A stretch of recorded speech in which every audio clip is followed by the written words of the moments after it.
Great Tuesday afternoon to each of you, my beautiful and wonderful people. I just wanted to encourage many of you that it will be different this time.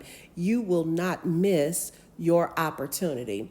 So, I was actually sitting here watching TV and I'm watching one of my favorite shows, as you guys know, Grey's Anatomy. And so I watched a couple of episodes prior to the one that caught my attention. Okay.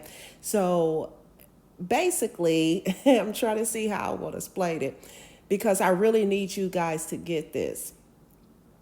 On Grey's Anatomy, if you're familiar, you'll kind of know what I'm talking about. But there were 5 interns, okay, that was under the, leadership of Miranda Bailey, which was a resident, okay. So you have Dr. O'Malley, okay. Dr. O'Malley, he was kind of passive, real kind, real generous. They kind of treated O'Malley as though he was the red ring around the baloney, okay? They thought he was a little soft, thought he was gay and, he was a big pushover. And, they felt like they can say and do whatever it was that they wanted to do with Dr. O'Malley, okay? Then we have Alex Karev, okay? Alex Karev, basically everybody called him a douche because didn't nobody really like him because of his attitude. He had that I don't care type of attitude. He gonna say what he want and he mean what he say and he don't care how you take it, okay?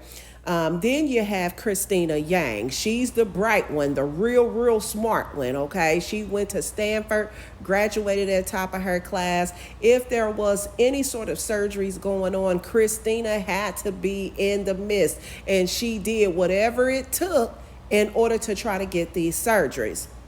Then you have Meredith Grey, okay, which of course this is what the story is about. It's about her, but Meredith come from the Dr. Ellis Gray, who was basically pretty known. Her mom was really smart. She done won all these awards and being the physician that she was. Basically, Meredith was following in her footsteps. However, she was way too much more focused on Dr. McDreamy. So then, last but not least, we have Izzy. Okay, we have Dr. Isabel. Stevens, Dr. Stevens.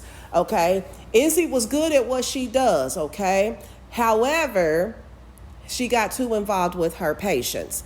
So I said all of that to say that as I was actually watching some previous episodes, I noticed how, they were pushing Dr. Malley around, okay? George was still kind to everybody that treated him dirty. All the other interns were able to get, good surgeries or to be able to scrub in and watch. But they had George O'Malley doing other little petty stuff. And so the previous episode to the one I was just watching, he was looking out for Meredith's mother because Dr. Weber, of course, and Meredith's mom, had a fling back in the day. So he told George, hey, I need you, to take a look over Meredith's mother.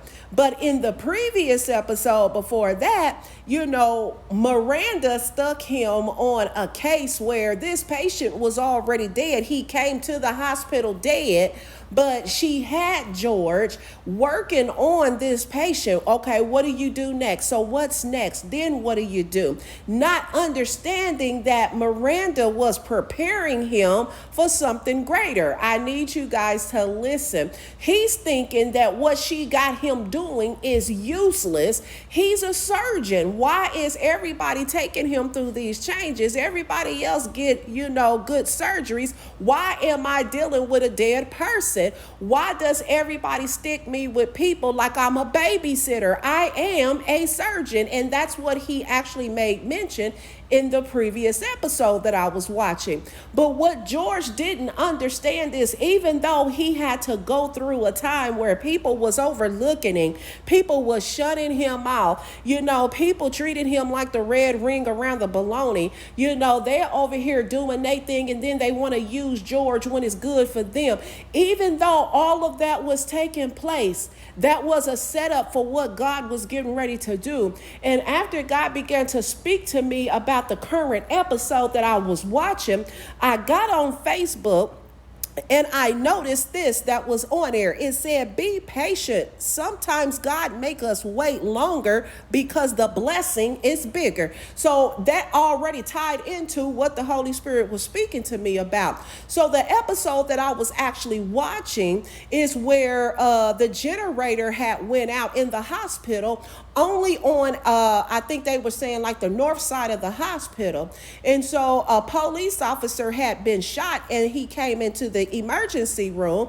Dr. Karev and George O'Malley was over this police officer. However, as they got into the elevator to take him to the operating area, that's when the power went out and of course the elevator stopped. So they were able to get the elevator to open up in between floors, and Dr. Burke was able to speak to them and tell them what to do. So finally they had to open this cop up in the elevator because he was losing blood, bleeding internally, and all that other good stuff. Dr. Burke intentionally was giving all of the equipment from the outside to Karev. Karev froze up. He became afraid. He couldn't do it. Now keep in mind, he got all this mouth, all this attitude. He brags on himself, but now when it comes time to do a surgery, he has no courage to do so. So Dr. Burke is basically begging Karev, dude, take this stuff and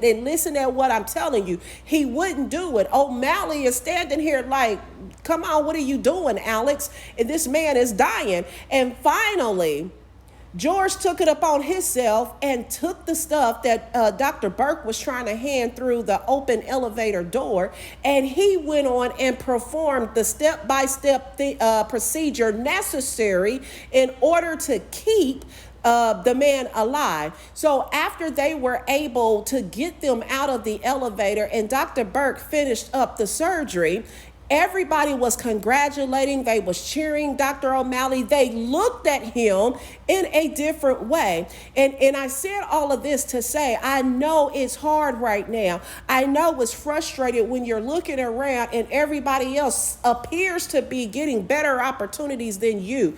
When you wake up each day, you give God 110%.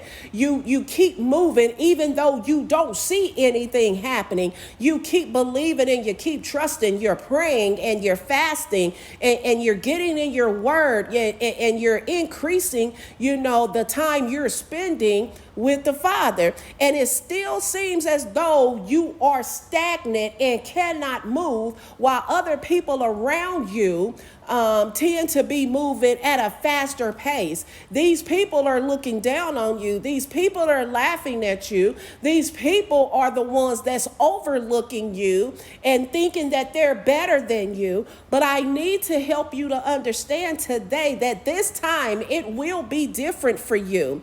I need you to understand that what God is doing for you is going to be exceedingly and abundantly. Right now, he's preparing you for that thing to take place. You cannot lose hope now. It's hard. I'll tell anybody that it is. But you cannot lose hope now, because the same way that something was intended for Alex Karev, God ended up divinely allowing it to happen for George O'Malley. And he was able to basically prove who he truly was, because even Dr. Burke said, O'Malley, you just flew solo. You did your first solo surgery. And that's how God is going to do with you. Here you are doing it. And it's all because I have given you the spotlight now. So stay encouraged, believe and trust God in all things, because your time is coming. You have a good day.